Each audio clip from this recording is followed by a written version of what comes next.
SpaceX's Starship is well on its way to reach orbit this year.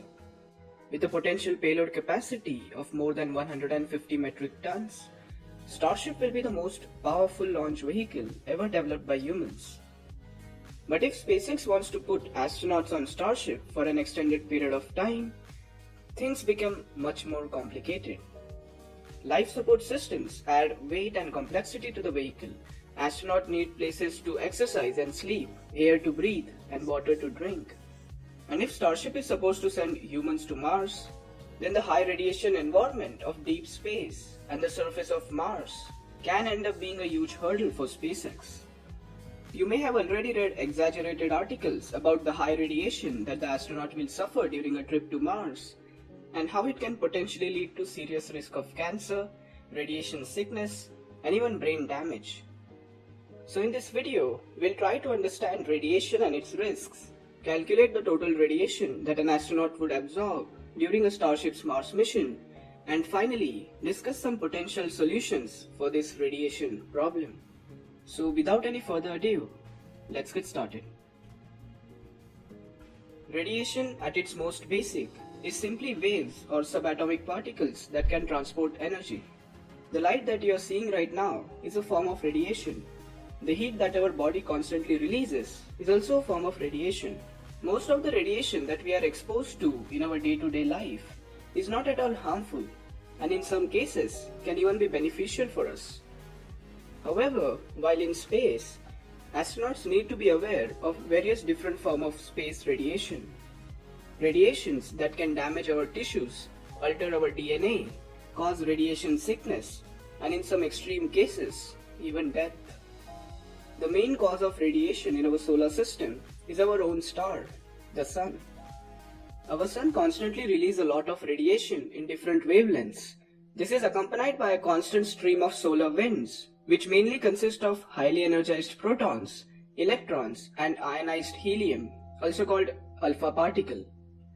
These particles and wavelengths can be harmful to humans as it is, but every so often, powerful events occur on the surface of Sun, called solar flares and coronal mass ejections. If such a coronal mass ejection was aimed at our astronauts without much radiation protection, they can potentially suffer from some serious radiation sickness. Even though solar radiation is a problem, this is not the biggest cause of concern for our scientists.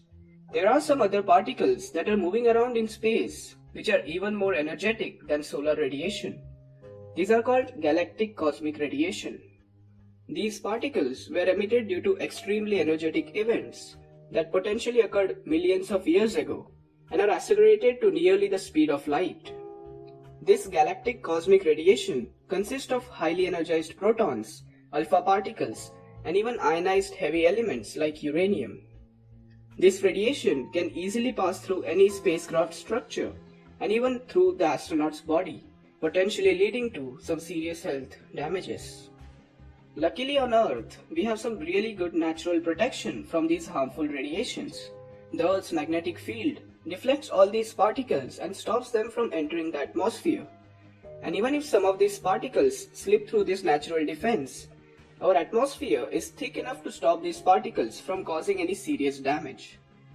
So by now I hope you have a good understanding of the types of radiation that Starship will need to protect the astronauts from during a mission to Mars. So now we are entering the fun part of this video. We'll calculate the estimated total radiation exposure that an astronaut will be subjected to during a complete Mars mission. But before we do that, we need to take a look at NASA's lifetime radiation exposure limits for astronauts. Radiation is usually expressed in sieverts. As you can see here, the lifetime exposure limits are different for different genders and age groups. Something interesting that you might have noticed here is that the younger astronauts have lower exposure limits as compared to their older counterparts. This is because younger astronauts have longer life ahead of them, which means there are more chances of radiation-related health issues to crop up in future, hence the lower exposure limit.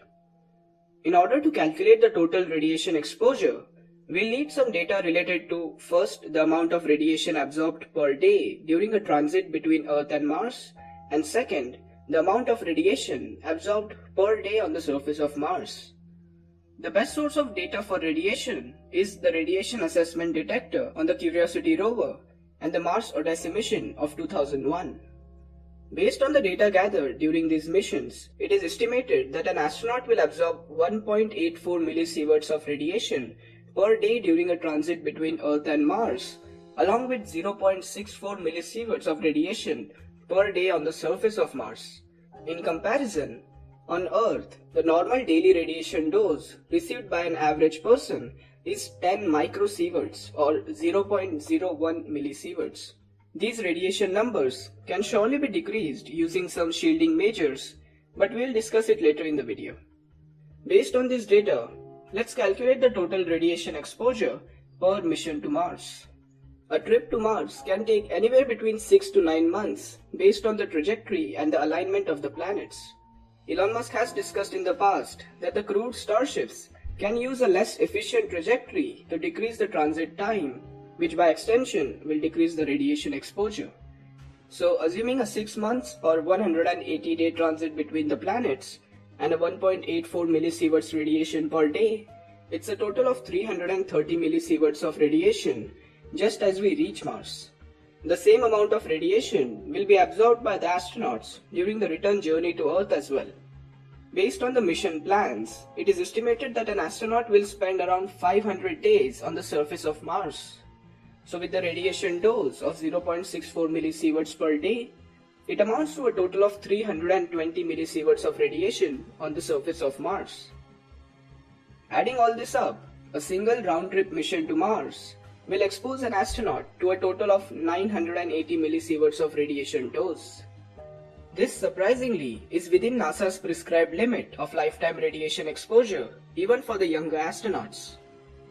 However, if you are one of those younger astronauts going to a Mars mission, this certainly is going to be your last mission in space, because you just blew up all your free radiation exposure credits and now you have to spend the rest of your life seeing Elon Musk dancing on Mars. Anyways, as you can see, Starship can complete a single round-trip mission to Mars safely without risking the health of the astronauts.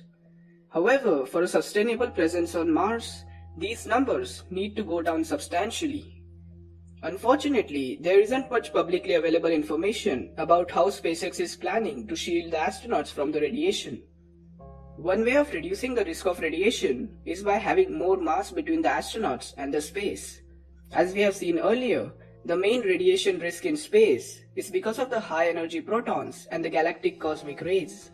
These particles can be stopped by colliding them with more material. Elon Musk has stated in the past that Starship can be oriented in such a way that there is a lot of mass between the astronauts and the source of radiation, that is our Sun.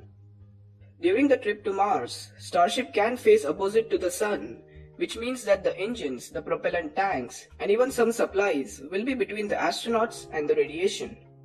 This will surely reduce the radiation exposure during normal times. However, in case of a solar storm or a coronal mass ejection, Starship will need to provide some extra protection from radiation. One of the methods that is currently being experimented with the Orion capsule is hiding in a makeshift bunker, putting as many bags of supplies as possible to shield the astronauts from radiation. Interestingly, the best element to protect against galactic cosmic radiation is hydrogen. So scientists are experimenting with storing water in the walls of the spacecraft. However, this can end up adding a substantial amount of weight to the spacecraft as water itself is quite dense. Other shielding methods include lining the spacecraft with hydrogenated boron nitride nanotubes, which are very strong and at the same time contain hydrogen that can shield against radiation. However, more research needs to be done before we can see any practical applications of these nanotubes. So there you have it. Starship will be more than capable of safely completing a mission to Mars. The radiation, though quite high, is still within NASA's prescribed lifetime exposure limits for astronauts. Do you know of any other radiation protection measures? Let me know in the comment section. If you like the content, do consider hitting that like button for the YouTube algorithm, and if you are new here, do consider subscribing the channel. Thanks for watching. Have a nice day.